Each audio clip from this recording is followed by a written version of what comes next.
Hey y'all, welcome back to the ranch. I'm Jared Paul, and today we're going to do a quick update on some work that we did this spring. I've transferred all my tropicals and subtropicals outside that go out for the season, and everything that we pruned and repotted is coming in like crazy. So we're going to do a quick little update on this Sunday morning, Father's Day morning. Hey JJ, say good morning, buddy. Can't believe he's going to be about 5 months old, so pretty wild. Trying to stay on top of all the bonsai work. So you'll see what's overgrown and needed some attention, and that's what's coming up on today's episode of Jarhead Bonsai.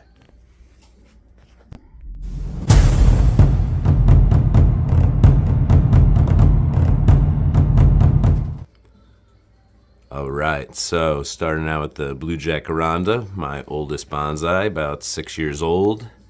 6 and some change, actually. Now I hope that my camera will focus. Boom, yes. I gave it an entire trunk chop, actually. I just stuck the top here in the soil because I wasn't sure if it might root, but I did a short on it. But yes, one big chop. Took the whole thing out. I was just hating how it came in with its branches going all vertical and leggy. And I did a different technique with a flame tree in JJ's nursery with some light wiring to get the branches just to come down more horizontally, and it worked really well. So I'm really happy to see some buds coming out, because anytime you chop a 6-year-old tree to absolutely nothing, it's a little bit of a oh crap moment. So this is Stella made me a bonsai tree for Father's Day. And she was actually saying bonsai tree was the cutest thing ever. It's my Portulacaria afra.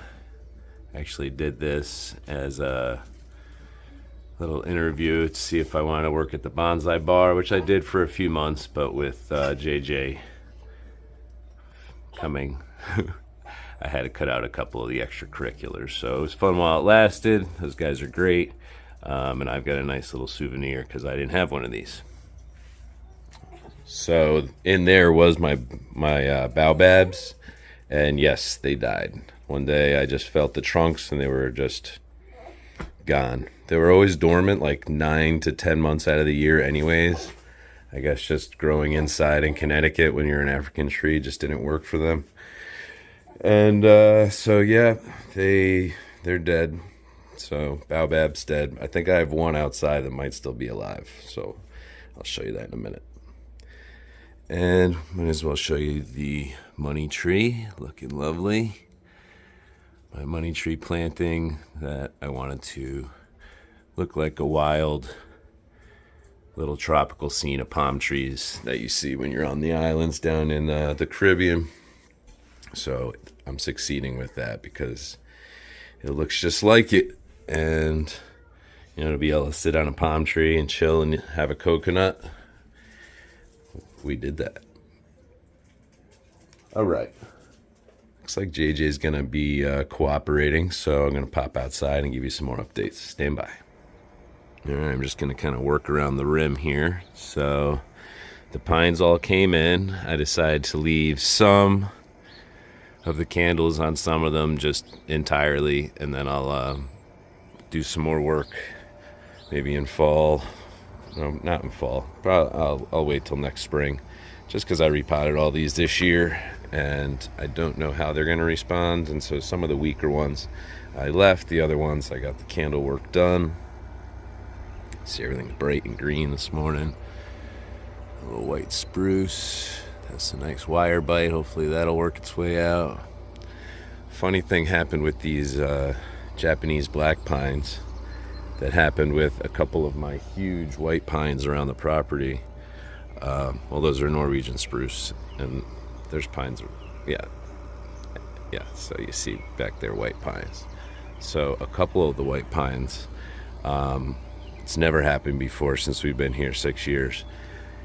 All the needles fell off in spring, and you know that's that's definitely an autumn time thing. So it was like, what the hell? I inspected for worms and bagworms and sawfly because they hit me here. So I was thinking maybe the tree got them entirely. But the ones that did that, they buttered out nicely and they're healthy and recovering. And same with these. That's never happened before in spring. You see, everything just kind of died off, but it's got that nice little healthy bud underneath. So I don't know if it was my timing on doing the candle work or what, or the fact that it was a repot so soon. So I did the candle work so soon after a repot. I don't know, I'm not sure. But anyways, it looks like the trees are healthy. They just look different than they have. So I'm wondering if these ones will continue to brown up as well and fall off. But if you recall, last year I did a full needle removal and it just had the new buds and it looked pretty dope. So, you know, this is going to look really cool, say in August. All right, moving along. Got some nice growth on my Rocky Mountain Blue Spruce here. My Yamadori White Pine looking freaking awesome. I gotta find a way to get some character. Maybe just with time, this will get some character and different shape to it. That part of the trunk's just so long. It's the exact same width and just such a smooth curve. I don't know, I'm too late to wire it. I'll probably remove this wire. I don't know, maybe October. If it doesn't look like it's biting through, I might just leave it on through winter. Black locust forest planting. I can't even get in there. It's just growing so well. Dawn redwood. Oh, this is the one I want to show you. Check out those blueberries. Boom. And they're all over. So, you know, this, at least one of these comes up every year, and it's really helped this trunk thicken. You see all the different cuts. It's helped this trunk thicken and give it a little bit of character down low because it was a straight shot up. But I really like that one. All right, let me go tend to J-Dog real quick. Stand by. All right, we're back at it, but we got a broski. All right, so, oh yeah, my wisteria. I had pretty much I gave this a double pruning. Pruned it, you know, before it budded out, and after it budded out, it was coming out like crazy, so I gave it a nice hard chop, took out some of the vertical branches. And since then, I've even removed some of the lower leaves because it blocks the trunk line, and I might even have to do that again. But yeah, Wisteria Bonsai, I got those seeds in Florence 2019, and only one of them grew. And this is one of 2 tree seeds that I've gotten to grow from that trip, and I came back with well over 2,000. So yeah, say that one's special. An understatement. So look at these Japanese maples. There's one that I just repotted and has like 30 plus, and I didn't mess with it at all. And then there's one where I pulled out some of the larger ones and repotted some of the smaller ones. So like I removed one of the larger ones, speaking like this one. Just awesome. Can never have enough. At first I was like, I don't need over 70 of these things, but now that I have them, I'm like, yeah, I have just enough. All right, let's get out this gate safely with baby. Boom, boom. So I have completely quit on my garden down there.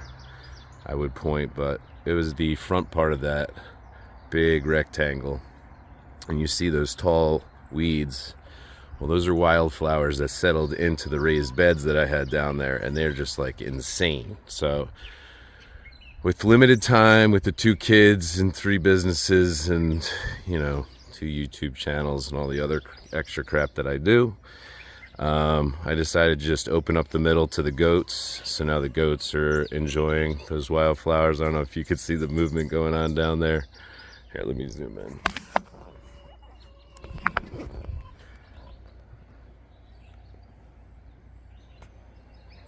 Well, anyways, there's goats. There's 4 goats in there working on all that stuff. Pretty funny. So they're really happy. It doubled their space, and I'm just not doing the gardens in there. So buddy gave me a couple of San Marzanos, so I'll put those in some pots closer to the house so Stella can play with them.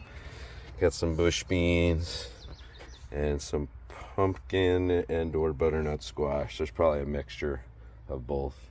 I'm just gonna put them like in a couple of the tree beds up front, so they're nearer to a hose, because even down there it was just poor planning. It was a pain to water. The weeds were horrible.